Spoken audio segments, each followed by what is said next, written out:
नमस्कार विद्यार्थियों, श्री शक्ति क्लासेज में आपका पुनः स्वागत है। कल हमने नरेशन के अंदर जो प्रेजेंट परफेक्ट टेंस था उसके बारे में पढ़ा था कि हमें हैज और हैव को देखना है। हैज हैव आ जाए तो हेड लगाना है, थर्ड फॉर्म आई हुई है तो ठीक है, नहीं है तो फिर कहाँ से यूज करेंगे। उसके बाद में अब प्रेजेंट जो परफेक्ट है उसमें कुछ WH वर्ड वाले जो सेंटेंस है हम उनका किस प्रकार से पैसिव वॉइस बनाएंगे उसके बारे में सीखते हैं। तो सबसे पहले WH वर्ड है तो इन्वर्टेड कोमा को हटाने के लिए क्या लगाएंगे, जो WH वर्ड आया हुआ है वही लगाएंगे। दूसरी बात क्या होती है कि वाक्य को किस प्रकार बनाया जाएगा, हम सेंटेंस है जो सिंपल और अगर WH वर्ड में नोट का यूज किया गया है तो नेगेटिव बना देंगे। हमें साइन ऑफ इंटरोगेशन को हटाना है और साइन ऑफ इंटरोगेशन किस प्रकार से हटता है कि अगर हम सब्जेक्ट को हेल्पिंग वर्ब के आगे लगा दें और हेल्पिंग वर्ब सब्जेक्ट के जगह चला जाए तो अपने आप वाक्य कैसे क्या बन जाएगा, सिंपल सेंटेंस असर्टिव सेंटेंस में चेंज हो जाएगा। तो सेंटेंस देखते हैं। She said to me why have you stolen my pen।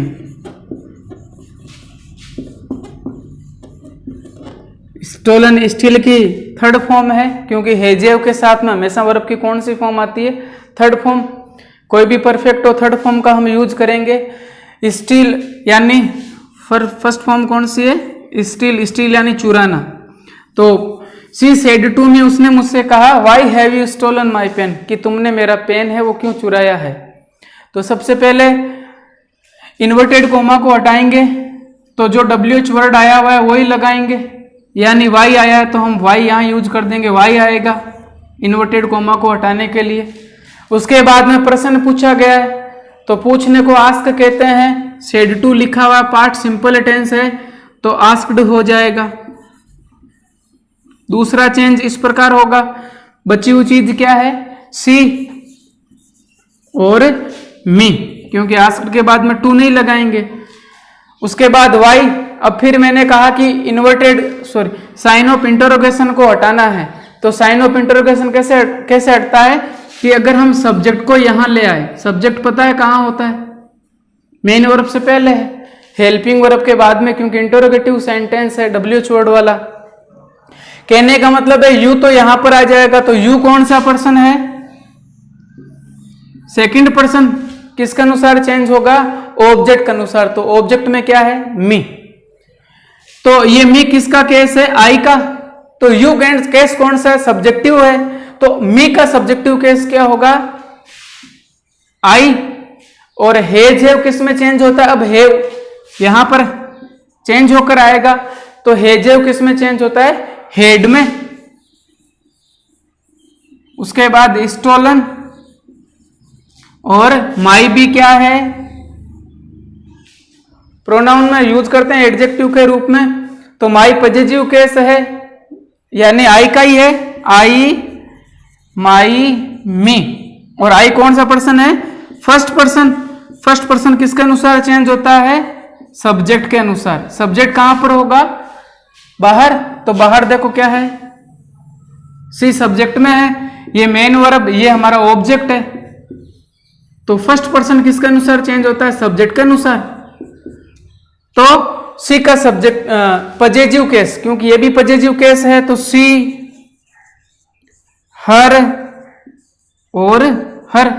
तो माई आया हुआ है, पॉजिटिव केस है, तो सी का पॉजिटिव केस क्या होता है, हर।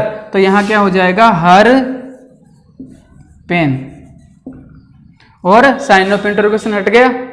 तो ये बात आपको समझ में आई होगी कि किस प्रकार से हम इनका पैसिव वॉइस बनाते हैं WH वर्ड आए तो कल हमने WH वर्ड के बारे में पढ़ लिया था, बाकी सब में यही रूल चलेंगे। एक दो सेंटेंस और करते हैं हम।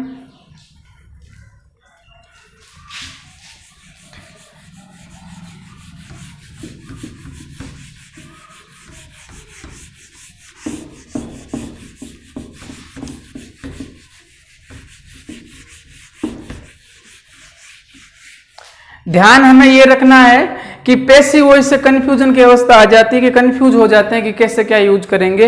एक बार प्रेजेंट टेंस पूरा हो जाए, वो आज हम कर लेंगे पूरा, उसके बाद हम पैसिव वॉइस का भी सेंटेंस लिखेंगे और हमारे नरेशन के भी सेंटेंस लिखेंगे। दोनों में क्या चेंज होगा आपका रिवीजन हो जाएगा, प्लस जो कंफ्यूजन है वो हमारी दूर हो जाएगी। तो एक सेंटेंस और लिखते हैं, Ram and Shyam said to me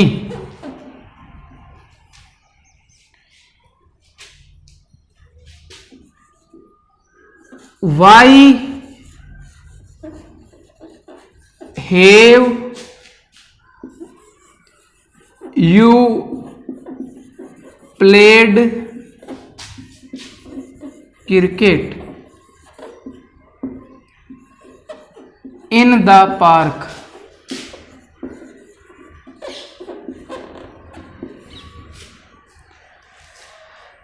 तो देखो थोड़ा सेंटेंस मैंने हल्का सा हार्ड दिया है प्रोनाउन संबंधित, तो एक बार आप चेंज करके देखो कि आप चेंज कर सकते हो या नहीं कर सकते हो।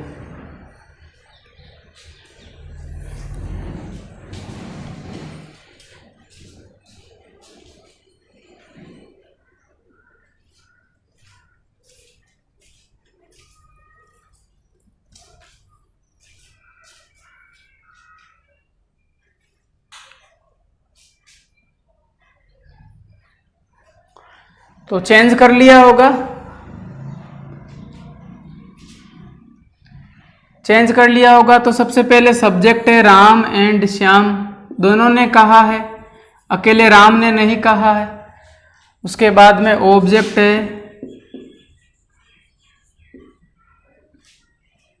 मी, WH वर्ड है why, inverted sign of interrogation लगाया हुआ है। तो सबसे पहले हम WH वर्ड लगाएंगे इन्वर्टेड कोमा को हटाने के लिए, पहला काम। दूसरा काम क्या होगा, प्रश्न पूछा गया है तो said to को किस में चेंज कर देंगे, आस्क्ड में। बचा हुआ क्या है, राम एंड श्याम, आस्क्ड। उसके बाद में मी बचा हुआ है तो हम यहां मी लिख देंगे। फिर वाई आ गया, फिर हमें सेंटेंस को कैसा बनाना है, सिंपल बनाना है। तो हेव बाद में, हेव का क्या हो जाएगा हमें पता है, क्योंकि बाहर कौन सा टेंस है, पास्ट है, तो हेव का हमने कर दिया हेड, यहां सब्जेक्ट आ जाएगा। अगर हम हेड यहां कर देते हैं तो हेल्पिंग वर्ब पहले है फिर सब्जेक्ट आएगा, इसका मतलब है कि जो सेंटेंस है वो तो इंटरोगेटिव रह जाएगा। हमें इंटरोगेटिव नहीं रखना है, इसलिए हम हेड बाद में लगाएंगे, पहले सब्जेक्ट आएगा। तो सब्जेक्ट क्या है, यू। मैंने इतना कहा था कि हार्ड है तो कंफ्यूज हो जाते हैं कि शायद हार्ड ही दिया है, तो कुछ जानबूझकर सही आ रहा है तो भी गलत कर देते हैं। ये इजी ही है। यू कौन सा पर्सन है, सेकंड पर्सन, किसके अनुसार चेंज होता है, ऑब्जेक्ट के अनुसार। ऑब्जेक्ट में क्या है, मी, तो किसको चेंज करना है, यू को। मी को चेंज नहीं करना, हमें किसे करना है, यू को। तो यू केस कौन सा है, सब्जेक्टिव, तो मी का सब्जेक्टिव केस क्या होता है, अब समझ में आ गया होगा कि क्या होता है। आई बताने की आवश्यकता नहीं होगी। वाई, आई हेड, उसके बाद में played cricket in the park, ये वाक्य पूरा हो जाएगा। लास्ट में साइन ऑफ इंटरोगेशन नहीं आएगा, क्योंकि साइन ऑफ इंटरोगेशन कब आता, जब मैं यहां पर हेड लगा देता और यहां पर आई लगा देता, तब हेड पहले, हेल्पिंग वर्ब पहले, फिर सब्जेक्ट, तो साइन ऑफ इंटरोगेशन आना चाहिए था। लेकिन साइन ऑफ इंटरोगेशन हम नरेशन में यूज नहीं करते हैं, किसी कथन को हम चेंज कर देते हैं। तो इस प्रकार से आई यहां पर आएगा और हेड का हम यूज यहां पर करेंगे। तो ये बात समझ में आई होगी। अब मैं हार्ड कर रहा हूं, अब मैंने यहां कर दिया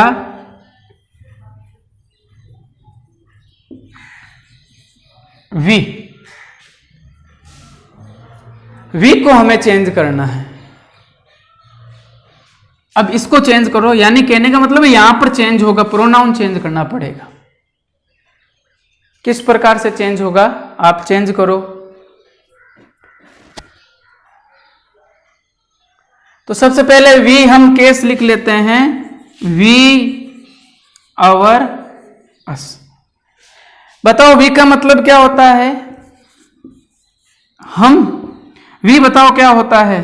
प्लूरल होता है, बहुवचन होता है कि नहीं होता है? ये बात समझ में आ गई होगी। फिर ये बताओ कि वी कौन सा पर्सन है?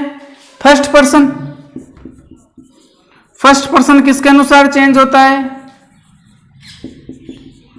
SON 1 2 3। फर्स्ट पर्सन किसके अनुसार चेंज होगा? सब्जेक्ट के अनुसार। अब बताओ सब्जेक्ट में कौन है? राम एंड श्याम। कितने जने हो गए? 2 जने। 2 जने यानी बहुवचन हो गए। और वी भी क्या है? प्लूरल है। तो अब हमें थर्ड पर्सन के अनुसार इनको चेंज करना पड़ेगा, क्योंकि हमने अभी तक हमने देखा था कि मैंने एक साइड लिखा कि राम सेड टू मी, फिर मैंने कहा कि I have won the match. तो आपने क्या किया? आई को ही में चेंज किया। राम था वहां पर, तो राम के लिए कौन सा सर्वनाम आएगा? कौन सा प्रोनाउन आएगा? ही। तो यहां पर 2 जने हैं, तो थर्ड पर्सन में ही चेंज होगा। तो थर्ड पर्सन में एक तो होता है ही या सिंगुलर, एक होता है सी, ये भी सिंगुलर। ही का प्रयोग पुल्लिंग के लिए, सी का प्रयोग स्त्रीलिंग के लिए। फिर होता है इट, जो भी निर्जीव जानवर वगैरह जो भी है उनके लिए इट का प्रयोग किया जाता है। और लास्ट में कौन सा होता है? दे। दे का मतलब क्या होता है? वे। तो दे क्या है? प्लूरल है। और वी भी क्या है? प्लूरल है। थर्ड पर्सन के अनुसार चेंज होगा। देखो सब्जेक्टिव है, वी कौन सा केस है? सब्जेक्टिव केस है प्लस फर्स्ट पर्सन है। फर्स्ट पर्सन किसके अनुसार चेंज होता है? सब्जेक्ट के अनुसार। और सब्जेक्ट में कौन है? राम और श्याम। इसका मतलब इनके लिए हम क्या यूज करेंगे? दे यूज करेंगे। They, there, them. They, there, them. तो बताओ वी कौन सा पर्सन है? First person. सब्जेक्टिव केस है, तो सब्जेक्टिव केस क्या हो जाएगा? दे। तो यहां पर क्या करेंगे हम? They had won the match. ये बात आपको समझ में, they had played cricket in the park. बात समझ में आई होगी, क्योंकि दोबारा बता रहा हूं, ये प्लूरल है, फर्स्ट पर्सन है, सब्जेक्ट के अनुसार चेंज होता है। सब्जेक्ट में राम और श्याम 2 जने हैं, तो थर्ड पर्सन में बहुवचन के लिए एक ही प्रोनाउन है, वो कौन सा है? दे। तो यहां पर क्या हो जाएगा? दे। ये बात समझ में आई होगी। एक सेंटेंस और करते हैं, अभी जो बताया उसी के अनुसार।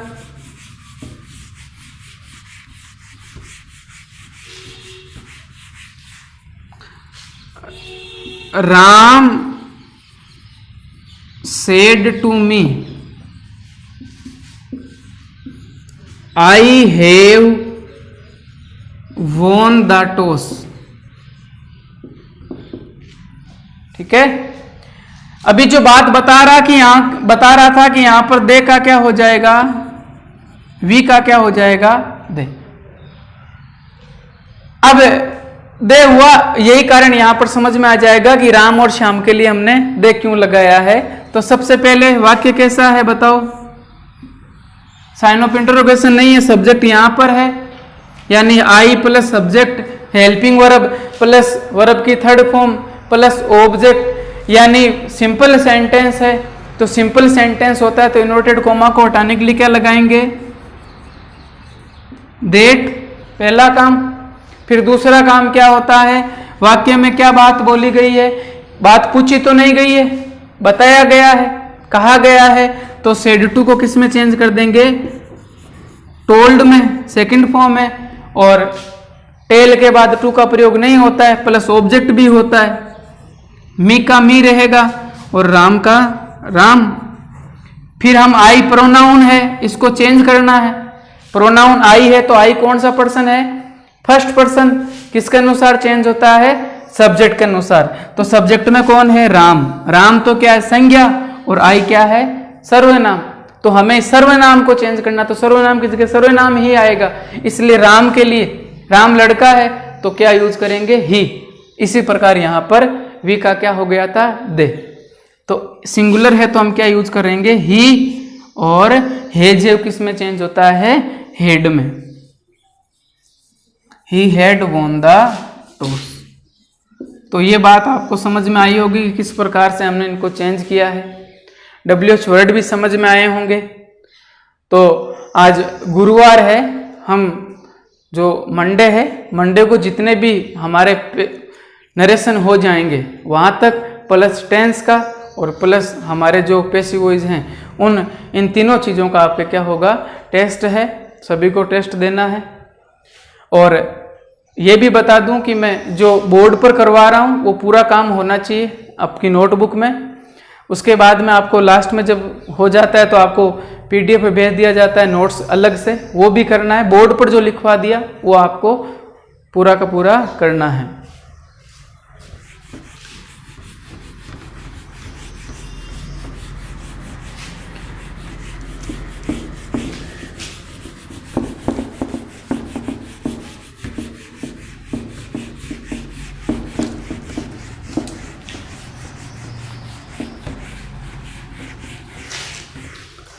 तो प्रेजेंट परफेक्ट टेंस समझ में आया होगा। अभी तक हमने 3 टेंस पढ़े हैं। प्रेजेंट सिंपल था तो किस में चेंज हुआ, पास्ट सिंपल में। फिर कंटिन्यूज था, मैंने कंटिन्यूज में कहा कि इज आर एम देखना है केवल। इज आर एम किस में चेंज होंगे, वाज और वर में।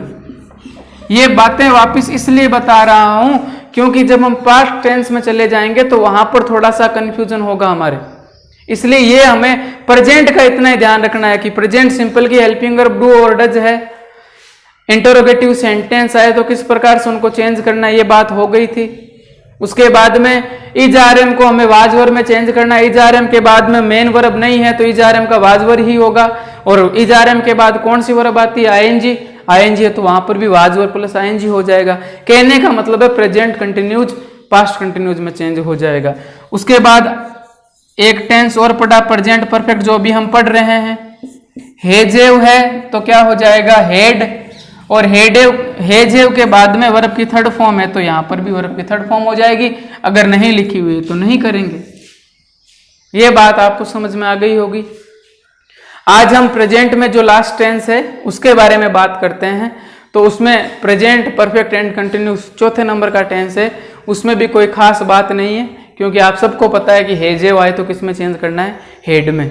और प्रेजेंट परफेक्ट एंड कंटिन्यूस की हेल्पिंग वर्ब क्या होती है, has been, have been plus ING. Has को हमें किस में चेंज करना है, हेड में। और हैव को भी किस में करना है, हेड में। बाकी आईएनजी है तो आईएनजी लगा देंगे। तो यानी लास्ट टेंस है present perfect and continuous.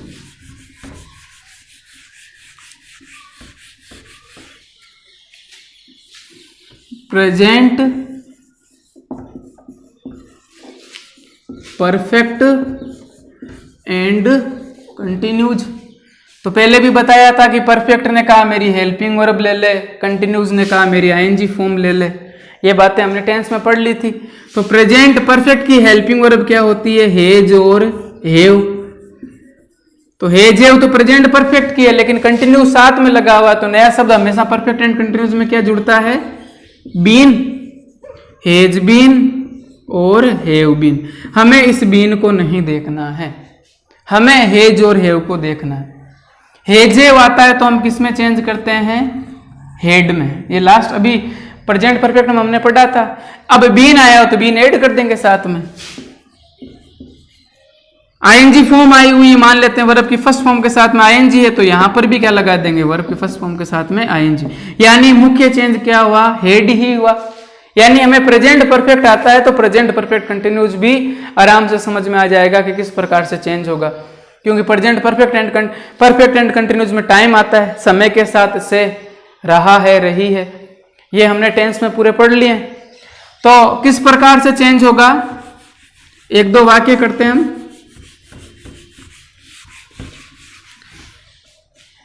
He said to me,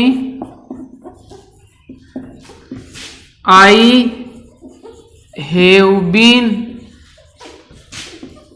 reading a book since morning.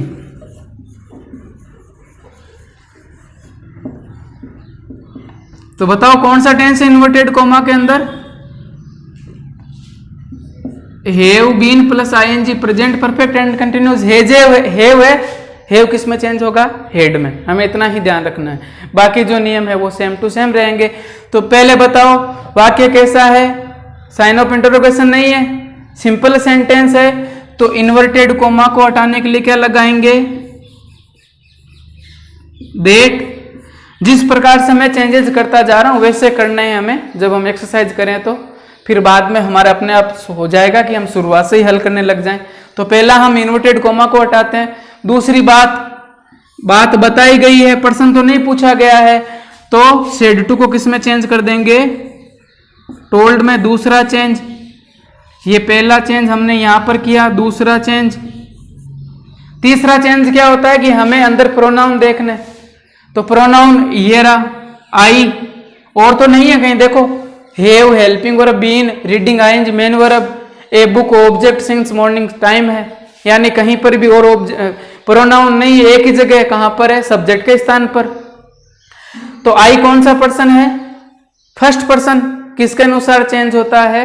Subject के अनुसार। तो सब्जेक्ट बाहर होगा, यहां पर तो खुद ही सब्जेक्ट में आया हुआ है, तो बाहर देखा तो ये रहा सब्जेक्ट, ये रहा ऑब्जेक्ट। ठीक है, तो आई सब्जेक्ट के अनुसार चेंज होगा, तो आई भी कौन सा केस? Subjective case. ही भी कौन सा केस? Subjective case. यानी आई का क्या हो जाएगा? ही। ये तीसरा चेंज कर दिया। फिर हमें कोई हेल्पिंग वर्ब वगैरह आई हुई उसको चेंज करना है, पास्ट में करना होता है, तो हैव है, किस में चेंज होगा? हेड में, क्योंकि सिंगुलर और चाहे प्लूरल हो सबके साथ में हेड का यूज किया जाता है। बाकी सेंटेंस हमें लिखना है। तो हमने मुख्य कितने चेंज किए हैं? 4। एक चेंज और होता है टाइम एंड डिस्टेंस संबंधित, समय और दूरी संबंधित परिवर्तन होता है, उसके अलावा और कोई परिवर्तन हम नहीं करेंगे। जैसे हमने 9th में पढ़े थे कि नाउ आता है तो देन में चेंज करते हैं, दिस को डेट में चेंज करते हैं। तो ये मुख्य 4 है, एक 5वां वो टाइम एंड डिस्टेंस संबंधित परिवर्तन। अगर हमें इतना पता है तो हम आराम से चेंज कर सकते हैं। अब मान लेते हैं कि हमें नेगेटिव सेंटेंस बनाना है, तो टोल्ड यहां लिख दिया मैंने, यही चेंज रख रहे हैं हम, मैंने यहां पर नोट लगा दिया, तो सेंटेंस कैसा हो गया? नेगेटिव। तो असर्टिव सेंटेंस कोई सा भी हो, क्या आएगा? टोल्ड ही आएगा, दैट आएगा, यानी कि यहां पर नोट का यूज करना है बस, ये तो सेंटेंस में लिखा हुआ होगा। अब फिर मैंने कहा कि नहीं, मुझे नेगेटिव नहीं बनाना है, मुझे तो इंटरोगेटिव सेंटेंस बनाना है। तो इंटरोगेटिव बनाऊंगा तो हैव आई, इस प्रकार से बनाऊंगा, तो यहां पर क्या हो जाएगा? Sign of interrogation. ये बात समझ में आई होगी। ये सिंपल सेंटेंस है, अब इंटरोगेटिव सेंटेंस है, इसी का ही बनाना है। जब हैव का हेल्पिंग वर्ब का प्रयोग सब्जेक्ट से पहले कर लिया तो साइन ऑफ इंटरोगेशन, बात समझ में आ गई। फिर बताओ, पहला चेंज हम इन्वर्टेड कोमा को हटाने के लिए करेंगे, तो पहला यहीं पर आएगा। पहला चेंज क्या होगा? इन्वर्टेड कोमा को हटाना है, तो हेल्पिंग वर्ब से वाक्य की शुरुआत है, तो किससे क्या लगाते हैं हम इन्वर्टेड कोमा को हटाने के लिए? इफ। बात समझ में आ गई। फिर दूसरा चेंज करते हैं कि वाक्य के भाव के अनुसार सेड को चेंज किया जाता है, सेड टू लिखा हुआ है, तो वाक्य में क्या पूछा गया है? पर्सन, तो पूछने को क्या कहते हैं? आस्क्ड। ये दूसरा चेंज। तीसरा चेंज होता है कि हमें इंटरोगेटिव सेंटेंस है तो पहले सब्जेक्ट लिखना है, फिर हेल्पिंग वर्ब लिखनी। तो सब्जेक्ट क्या है? आई, तो आई वापस है तो सब्जेक्टिव, फर्स्ट पर्सन ही है, ही होगा, तो यानी ही यहां पर आएगा, तीसरा चेंज। और हैव किस में चेंज होता है? हेड में, तो चौथा चेंज यहां पर होगा। यानी कि देख लो, ये 2 चीजें मिल रही है और ये 2 चीजें अलग हो गई है। यहाँ इफ क्यों हुआ? क्योंकि वाक्य की शुरुआत किससे है? हेल्पिंग वर्ब से। यहाँ दैट क्यों हुआ? क्योंकि वाक्य की शुरुआत किससे थी? सब्जेक्ट से थी, आई पहले आया हुआ था। हमें इतने ये चेंजेस, हमें इनका ध्यान रखना है और इस बात का। बाकी सेंटेंस को कैसा बनाना है? सिंपल, तो सिंपल में सब्जेक्ट पहले आता है, फिर हेल्पिंग वर्ब आती है। तो इतनी बात अगर आपको समझ में आ गई है तो present perfect and continuous tense में किसी भी प्रकार की दिक्कत नहीं होगी। अब मैं इसी में ही लगा दूं WH वर्ड, तो यहां पर मैं लगा दूं वाई, ठीक है। यहां वाई लिखा, फिर हैव, H छोटा हो जाएगा, यानी कि वाई हैव, ठीक है। तो तीसरा हम चेंज किस प्रकार से करेंगे? ये WH वर्ड वाला है, पहला चेंज इन्वर्टेड कोमा को हटाएंगे तो WH वर्ड आता है तो WH वर्ड ही लगाएंगे। वाई बात समझ में आ गई। पर्सन पूछा गया है तो हेल्पिंग वर्ब वाले में पर्सन पूछा जाता है तो पूछने को आस्क कहते हैं। यहाँ क्या हो जाएगा आस्क्ड। ये दूसरा चेंज। तीसरा चेंज क्या होता है कि वाक्य को सिंपल किया जाता है तो यही लिख दो ना पूरा ही सिंपल। इसी प्रकार तो होगा ही और हेड। अगर हमें इतने चेंजेस समझ में आ गए हैं तो हमारे नरेशन लगभग आधे हो जाते हैं, क्योंकि इंपेरेटिव सेंटेंस तो जैसे प्रकार पैसिव वॉइस पढ़ा उसी प्रकार के हैं। थोड़ा ऑप्टेटिव है वो भी इजी है, उसके बाद एक्सक्लेमेटरी में थोड़ी सी प्रॉब्लम होती है। बाकी 50% जो नरेशन है वो यहाँ तक कवर हो जाते हैं। तो ये बात आपको समझ में आई होगी किस प्रकार चेंज होते हैं। आज आपको जो प्रेजेंट पूरा टेंस है उस सभी टेंस के 5-5 एक्सरसाइज करनी चाहिए, इंटरोगेटिव और WH वर्ड सभी के, यानी 4 टेंस हो गए हैं तो चारों टेंस के हमें क्या करना है वापस से 5-5 सेंटेंस बनाने, यानी 20 सेंटेंस आपको घर पर बनाने हैं। कल हम वापस हर टेंस के अलग अलग उदाहरण लेंगे, एग्जाम्पल चारों टेंस के एग्जाम में आए हुए हैं उनके, और फिर अगले दिन हम जो है अपना जो पास्ट टेंस है वो शुरू करेंगे। तो आज के लिए बस इतना ही।